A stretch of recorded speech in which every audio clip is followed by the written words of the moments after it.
Have you ever felt like everyone else is better than you? Maybe you're scrolling through YouTube and you hear someone speak English so fast and fluently that it feels impossible to catch up. Or maybe you're sitting in class and your classmate answers questions with confidence while you quietly avoid eye contact, afraid your grammar isn't good enough. It starts so quietly. One thought, one small comparison. Why can't I speak like that? Before you know it, that one thought becomes a storm. I'm not good enough. I'm too slow. I'll never be fluent. I should just give up. Sound familiar? We don't always say it out loud, but many English learners, maybe even you, carry this weight every day. The pressure to be perfect. The fear of being behind. The silent habit of measuring yourself against someone else's progress. It doesn't start with bad intentions. You want to improve. You admire others who are better. But soon, admiration turns into comparison, and comparison turns into self-doubt. And here's the truth. Comparison doesn't help you learn faster. It only makes you feel slower. You begin to study with stress instead of joy. You hear yourself speak and only notice your mistakes. You practice less not because you're lazy, but because every word reminds you of what you think you're not. But what if I told you that the real problem isn't your English? What if the real problem is how you see yourself compared to others? Today's episode is not about grammar rules or pronunciation tips. It's about something deeper, the emotional part of learning English that no one talks about.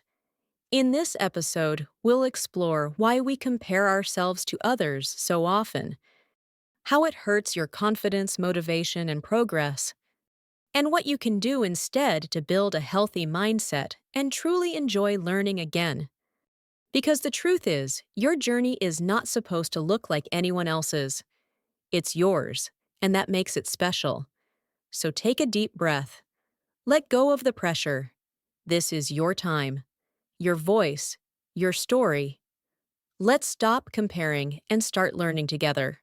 Section 1. Why we compare ourselves to others. Let's start with a simple question. Why do we compare ourselves to others? The truth is, comparison is a natural part of being human.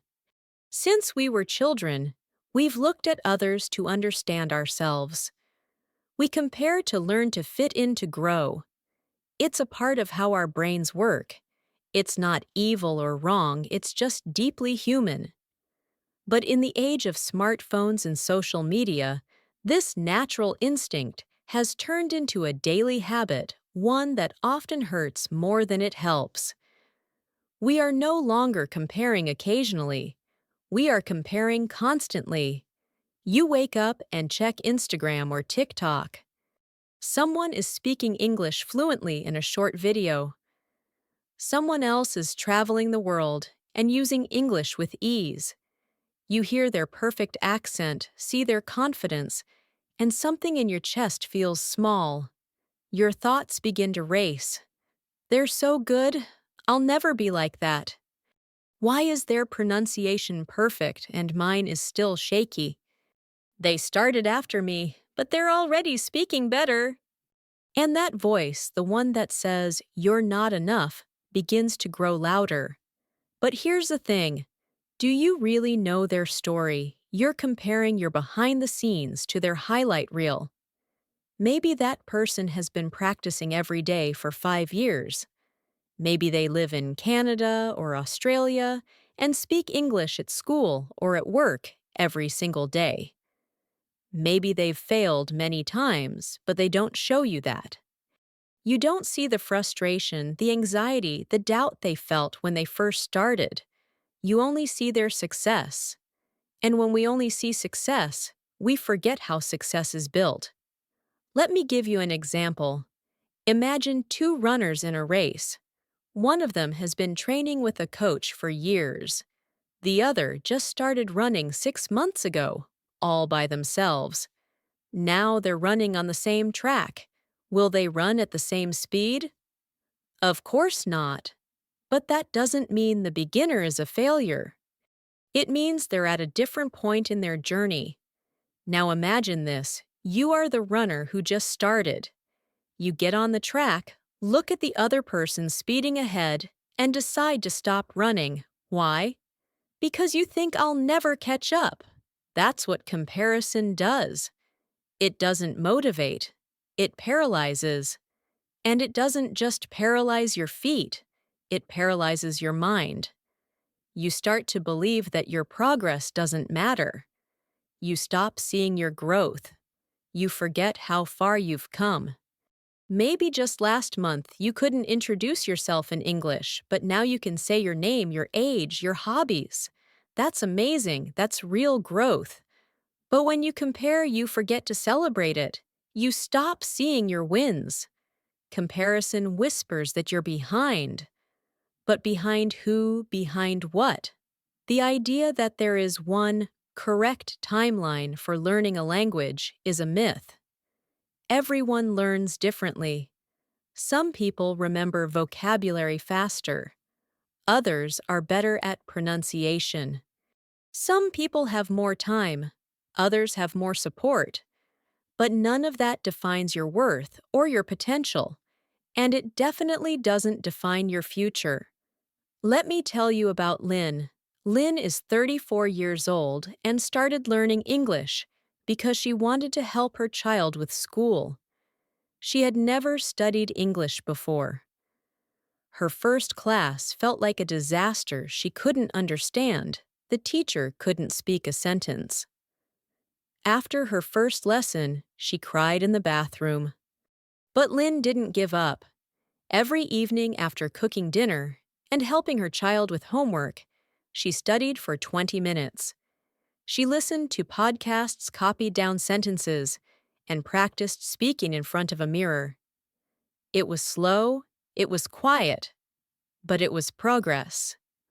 One day, her friend sent her a video of a young woman speaking English fluently. Her friend said, "Look how good she is." And in that moment, Lynn felt like she was nothing. She almost quit. But then she remembered something her teacher told her. You are not in a race. You are in a journey, and your journey matters. So Lynn kept going. 6 months later, she can hold a 5-minute conversation in English. It's not perfect, but it's real. And it's hers. Lynn's story is not special because she became fluent fast. It's special because she stopped comparing and started learning at her own pace, on her own path. You can do that too. But first, you have to stop measuring your success with someone else's ruler. You don't know what they've sacrificed. You don't know what help they had. You don't know their full story, but you do know yours. And your story, your effort, your hours, your voice is valid. It matters. Every time you listen to a podcast like this, you are growing. Every time you write a new sentence, you are building. Every time you speak, even with mistakes, you are learning. That is worth celebrating. So the next time you hear someone else speaking English fluently, don't say I'll never be like that. Instead say, wow, that's inspiring. I'm learning too. I'm getting there in my own time. Because the goal is not to become them. The goal is to become the best version of you. And that begins the moment you stop comparing and start learning. Section 2. The hidden cost of comparison.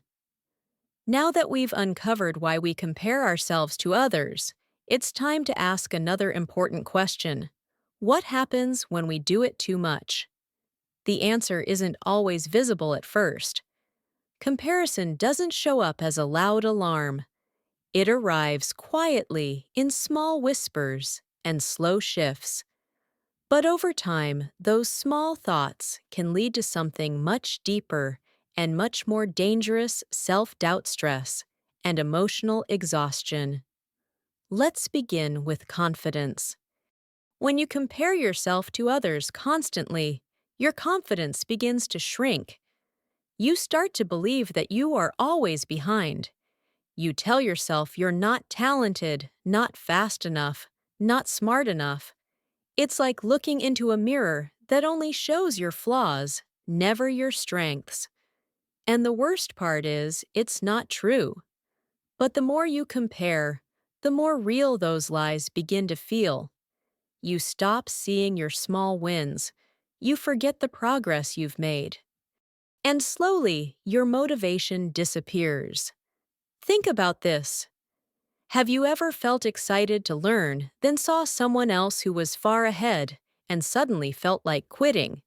That's the emotional cost of comparison. You start strong, hopeful, and ready to grow. But one scroll on social media, one perfect sentence from another learner, one video with a native-like accent, and suddenly your joy turns into shame. You say, "What's the point? I'll never be that good. Why even try?" These thoughts aren't just harmful, they're heavy. And when you carry them every day, learning becomes painful instead of joyful. Let's look at another cost fear. Comparison often creates fear. Fear of making mistakes, fear of speaking in public, fear of being judged, fear of not being good enough. You may start avoiding speaking opportunities. You skip class. You hesitate before answering a simple question. You rehearse a sentence in your mind 10 times, but never say it out loud. And here's the irony: the fear that comes from comparison keeps you from practicing, and not practicing keeps you from improving. It's a cycle, and it's exhausting. Let me share a story about Raphael. Raphael moved to an English-speaking country for work. He knew some basic English, but his colleagues were fluent. They made jokes, used idioms, and spoke quickly. At first, Raphael tried to join in, but when he didn't understand something, people corrected him. One day, a coworker laughed at his pronunciation of the word comfortable.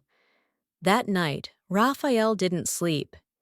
He replayed the moment over and over in his head. He felt embarrassed, even ashamed. He started avoiding conversations. He stopped going to team lunches. He even turned down a promotion that involved speaking to clients. Why? Because he thought, "I'm not good enough." Not because it was true, but because he believed it. And that belief came from comparison. He saw everyone else speaking fluently, and instead of saying, "They've been here longer, I'm still learning," he said, "I'm not like them. I don't belong." The cost: lost opportunities, lost confidence, lost joy. This is what comparison can do when left unchecked. It doesn't just hurt your progress. It hurts your identity. It makes you forget who you are and what you're capable of. But it doesn't stop there. Comparison can also affect your relationships. Have you ever avoided talking to a friend because you felt less than them? Have you ever stayed quiet in a group because you were afraid they'd think your English wasn't good enough? That isolation, that quiet pulling away, is another price you pay. And it's a high one. Because learning a language is not just about words, it's about connection. And when you start comparing, you break that connection not with others, but with yourself. So let's pause here. Take a deep breath. Ask yourself, have I been too hard on myself lately? Have I forgotten to celebrate my own progress? Have I let someone else's journey make me feel small? If the answer is yes, you are not alone. This happens to so many learners, smart, kind, hardworking people who are trying their best. But the truth is, your worth is not measured by someone else's speed. Your value is not defined by someone else's voice. And your success does not depend on someone else's timeline. It depends on you, on your effort, on your heart, on your willingness to keep going even when it's hard. And that strength is something no one can take away from you. So the next time you feel the urge to compare, remember this. You are not in competition. You are on a journey. And every step you take, no matter how small, is a victory. That's not just learning. That's courage. And you have it. Section 3. The power of focusing on your own journey. Now that we've explored how comparison can quietly damage your confidence and joy, let's turn our attention to something brighter, something healing. What happens when you stop comparing yourself to others and start focusing on your own path? The answer is simple. Everything changes. Imagine a garden. Each plant grows at its own pace. Some bloom quickly, others take longer. A sunflower and a rose will never look the same, but that's what makes the garden beautiful. Your journey is like that garden. When you stop comparing yourself to someone else's English, your confidence doesn't just survive, it begins to grow. Instead of focusing on what you lack, you start to notice what you have. You remember the first time you could order food in English. You smile at the moment you understood a full sentence in a podcast. You realize that last month you were afraid to speak, and today you said 2 full sentences without stopping. These moments are powerful. They're not loud. They don't go viral on Instagram, but they are real, and they matter. When you compare less, you create more space for gratitude. You start saying, "I'm proud I tried today. That was a small win, but it was mine. I don't have to be perfect. I just have to keep going." Let me tell you a story about Amina. Amina is 42 years old. She lives in a small town and works at a grocery store. She began learning English because she wanted to talk to tourists who often came through her town, but she always felt behind. Her nephew spoke perfect English and often corrected her. One day, she watched a video of a 19-year-old giving a speech in English, full of confidence and complex vocabulary. Amina felt like giving up. She thought, why should I even try? But that evening, her daughter asked her to help translate a sentence for her homework. And Amina did it, correctly. Her daughter looked up and said, "Wow, Mom, you're getting really good." And just like that, something clicked inside her. She realized she didn't need to speak like the girl in the video. She only needed to speak a little better than yesterday. From that day, Amina started keeping a small notebook. Every day, she wrote one sentence in English. Not perfect ones, just real ones. Some days, she wrote about what she cooked. Some days, she wrote how she felt. And at the end of the week, she read them aloud. Week by week, her confidence grew. Now, when tourists ask for help in her shop, Amina answers with a smile. Not always fluently, but clearly, proudly. She knows that she is learning, that she is growing on her own path. You can do that too. Focusing on your own journey doesn't mean ignoring others. It means honoring your own pace. It means being kind to yourself. It means replacing "I'm behind" with "I'm still going." Here are a few ways you can start doing that today. Track your progress. Keep a journal of what you learn. One new word. One new sentence. One moment of courage. Write it down. Look back after a month. You'll be surprised how far you've come. Set small personal goals. Don't aim to speak like a native right away. Instead say, "This week I will learn 5 new phrases." Small goals lead to big change. Celebrate tiny wins. Did you speak up in class? Did you watch a video without subtitles? Did you finish a podcast? Celebrate it. You're moving forward. Talk kindly to yourself.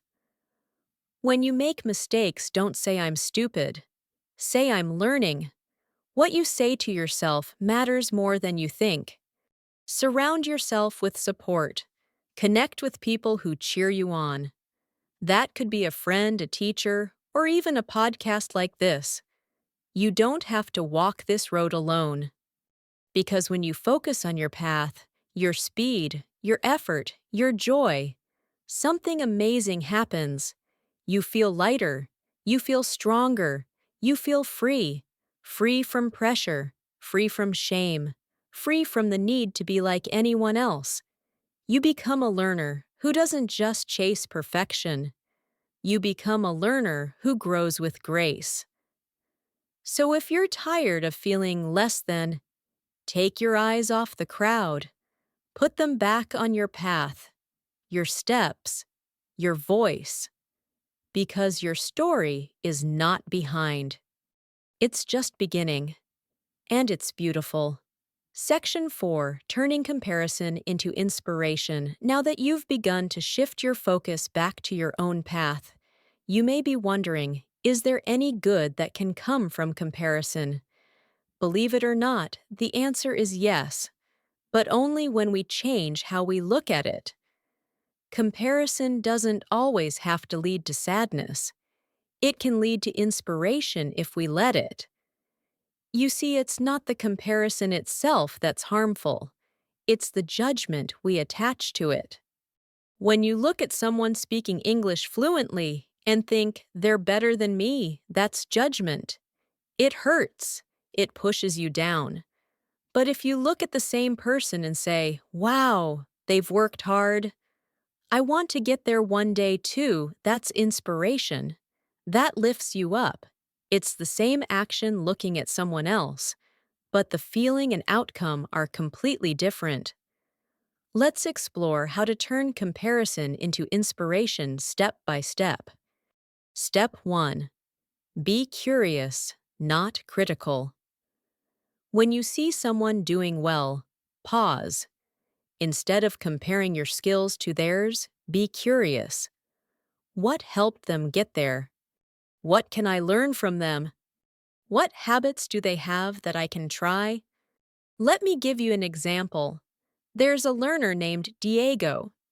He used to watch English YouTube videos and feel discouraged. One day, he came across a creator who spoke so clearly and fluently that Diego almost closed the app. But instead of comparing, he got curious. He looked through the channel and discovered the creator had been posting for 5 years. She shared her early videos full of pauses, awkward grammar, and mispronounced words. Diego was shocked. She had started just like him. That realization changed everything. He didn't feel bad anymore. He felt excited.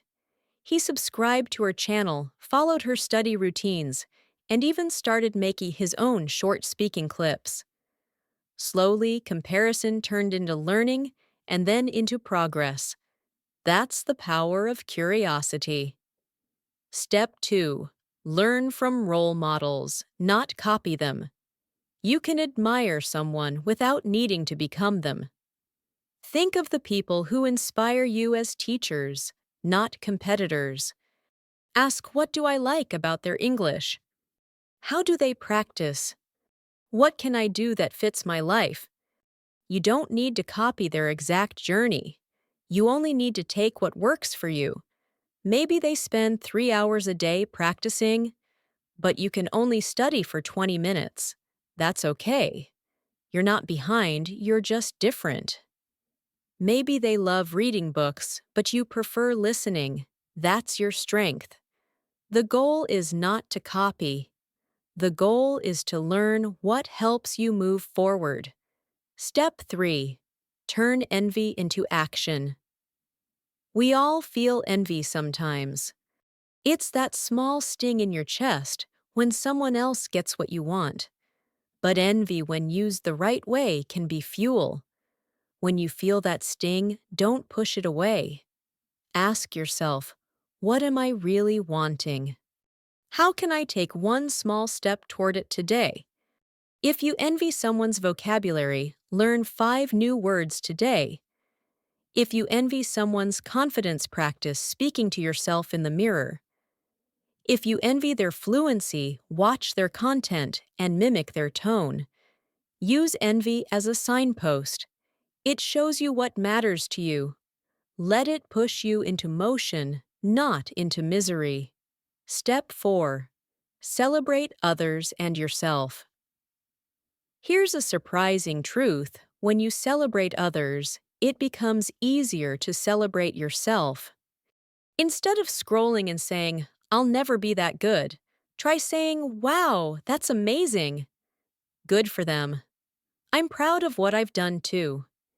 It may feel strange at first, but over time, this simple shift changes how your brain reacts to other people's success. Their growth doesn't threaten your own. It reminds you that growth is possible for everyone. You'll start to notice less jealousy, more joy. Less self-doubt, more self-trust. Less silence, more speaking. And isn't that what we all want? To grow with joy, not pressure. To learn with purpose, not panic. To speak with strength, not shame. Let me tell you about Musa.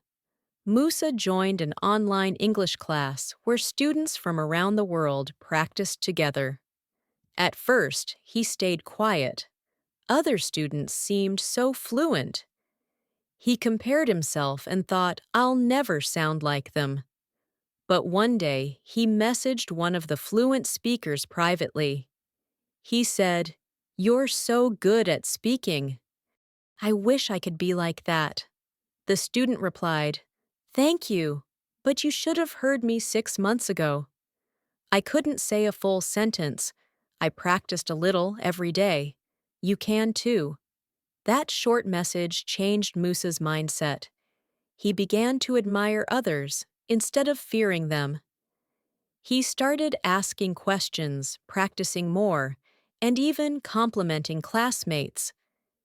His confidence grew, his fluency improved, and more importantly, he found joy again. All because he turned comparison into inspiration. You can do that too. So the next time you see someone who's further ahead, don't let it make you feel small. Let it remind you of what's possible. Say to yourself, "That's inspiring. I'm getting there." We're all learning. I'm proud of my path. Because when you stop seeing others as competition and start seeing them as community, everything gets lighter, and learning becomes a little more joyful, just as it should be. In the next section, we'll explore how to stay consistent in your journey without being pulled off course by outside pressure. Because once you've turned comparison into inspiration, the next step is to keep moving forward with steady steps, even when things feel slow. Section 5. Staying consistent in a noisy world. After you've found your focus and learned to turn comparison into inspiration, the next challenge is staying consistent. In today's noisy world, full of social media updates, other people's achievements, and fast-moving progress, it's easy to get distracted. It's easy to feel like you're not doing enough, or that your small efforts don't matter. But they do. In fact, consistency, not speed, is what builds true progress. Let's take a moment and remember this simple truth. Learning is not about giant leaps. It's about small steps taken over and over again. It's not the loud moments that change you. It's the quiet ones. The moment you choose to practice speaking instead of scrolling. The 5 minutes you spend writing in your English journal. The 1 new word you use in a sentence today. These moments may seem tiny, but they are seeds. And when you water them every day, they grow into something powerful. but staying consistent in a noisy world that takes intention. So let's talk about how you can protect your path and keep moving forward, even when everything around you feels faster, louder, and more advanced. Tip 1. Create a simple routine. You don't need a perfect plan. You need a simple one. Set a daily habit that fits your life. Maybe it's listening to a podcast during breakfast, writing 3 sentences in English each night before bed, practicing with a friend for 10 minutes every weekend. Keep it realistic. Keep it doable. When you create a routine, your brain learns what to expect. And when learning becomes part of your day, like brushing your teeth, it no longer feels like pressure. It feels like progress. Tip 2. Track your progress, not perfection. Many learners quit because they focus only on what's missing. They say, I still make mistakes. My accent isn't good. I can't speak like a native. But those thoughts ignore all the steps you've already taken. Instead of chasing perfection, start tracking your progress. Use a notebook or app. Write down one thing you learned today. One sentence you said with more confidence. One time you didn't give up. Look back every week. Celebrate the steps you've taken. Remind yourself you're building something, and it's working. Tip 3. Limit the noise. Sometimes consistency is not about doing more, it's about hearing less. If your mind feels overwhelmed by other people's progress, take a step back. Limit the time you spend online. Unfollow accounts that make you feel small. Spend more time with things that build you up. Books, kind friends, quiet spaces. You don't need more pressure. You need more peace. And peace creates space for learning. Tip 4. Choose effort over emotion. There will be days when you don't feel like learning. You'll feel tired, discouraged, or distracted. And that's okay. The key is to act even when the emotion isn't there. Tell yourself, I don't need to feel motivated. I just need to take one step. Maybe it's watching 5 minutes of a lesson. Maybe it's reviewing flashcards while you cook. Maybe it's reading one paragraph. Small effort beats big emotion every time. Because feelings change, but habits grow. Tip 5. Celebrate your grit. Grit is the quiet strength to keep going, especially when no one is watching. No applause, no rewards. Just you showing up for yourself. And that matters. Celebrate that grit. When you learn during your lunch break. When you speak even though you're nervous. When you fail but try again anyway. Each moment you keep going is a victory, not because it was perfect, but because it was real. Let me share the story of Hannah. Hannah lives in a busy city. She works long hours and takes care of her parents. She doesn't have much time, but she wants to learn English to travel one day. So every morning she listens to a podcast on her way to work. Not a full hour, just 10 minutes. Every night she writes a journal entry. Not an essay, just 5 lines. Every week she watches one English video and writes down 3 new phrases. Hannah doesn't post online. No one claps for her effort. But over 6 months, her English improves. She understands more. She speaks more confidently. And more importantly, she feels proud. Because she didn't chase the spotlight. She built a quiet fire. And that fire keeps growing. You can be like Hannah. You can choose steady over shiny, slow over sudden, real over rushed. You don't have to impress anyone. You only need to show up for yourself. So when the world feels noisy and fast, take a breath. Come back to your own rhythm, one word at a time. one sentence at a time, one day at a time. That's not just how you stay consistent. That's how you grow into someone stronger than you ever imagined. In the final section, we'll bring everything together and remind you why your unique journey is not just valuable, but worth celebrating every single day.